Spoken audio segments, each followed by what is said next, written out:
ബാംഗ്ലൂരിലാണ് എനിക്ക് പ്ലേസ്ഡ് ആയത്. Procurement and പർച്ചേസിലാണ് എനിക്ക് ജോബ് കിട്ടിയത്. അപ്പോൾ ഉടനെ തന്നെ ഞാൻ അതിലോട്ട് ജോയിൻ ചെയ്യും. നല്ലൊരു പാക്കേജിൽ തന്നെ എനിക്ക് ജോലി കിട്ടി.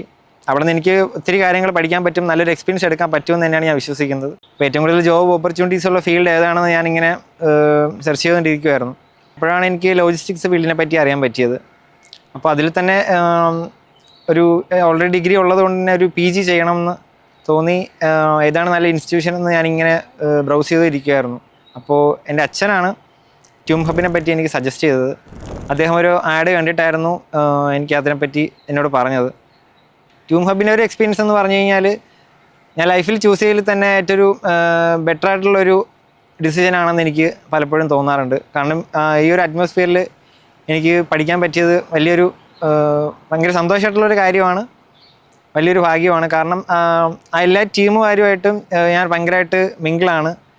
ഇപ്പോൾ പഠിത്തത്തിൻ്റെ കാര്യത്തിലാണെങ്കിലും അല്ലാത്ത കാര്യത്തിലാണെങ്കിൽ പോലും വല്ലാത്തൊരു ബോണ്ട് എനിക്ക് ക്രിയേറ്റ് ചെയ്യാൻ പറ്റി. പിന്നെ നല്ല രീതിയിലുള്ളൊരു ക്ലാസ് ആയിരുന്നു എനിക്ക് അവിടെ നിന്ന് കിട്ടിയിരുന്നത്.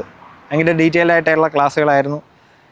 ഞങ്ങൾക്ക് ഈ കോഴ്സ് കഴിഞ്ഞപ്പോഴത്തേനും ഒരു ഇൻ്റർനാഷണൽ ട്രിപ്പ് ഉണ്ടായിരുന്നു, മലേഷ്യയിലോട്ടായിരുന്നു. സാറ്റ് എന്ന് പറഞ്ഞൊരു കമ്പനിയിലോട്ടായിരുന്നു ഞങ്ങൾക്ക് അതിൻ്റെ വിസിറ്റ് ഉണ്ടായിരുന്നത്. അതങ്ങനെ ഒരു വലിയ കമ്പനിയിൽ ആ ഒരു ഓപ്പർച്യൂണിറ്റി വരിക എന്ന് പറഞ്ഞാൽ അത് ഭയങ്കര ഒരു കാര്യമാണ്. ട്യൂം ഹബിൻ്റെ ഒരു മേജർ അഡ്വാൻറ്റേജ് എന്തെന്ന് പറഞ്ഞാൽ 100% പ്ലേസ്മെൻറ്റ് ഗ്യാരണ്ടി ചെയ്യുന്നൊരു ഇൻസ്റ്റിറ്റ്യൂഷനാണ്. അതെനിക്ക് ആ പ്ലേസ്മെൻറ്റ് ടൈമിൽ എനിക്ക് അത്രയും മനസ്സിലായി. കാരണം പ്ലേസ്മെൻറ്റ് ടീംസ് എനിക്ക് അത്രയും സപ്പോർട്ടീവ് ആയിട്ടായിരുന്നു നിന്നത്.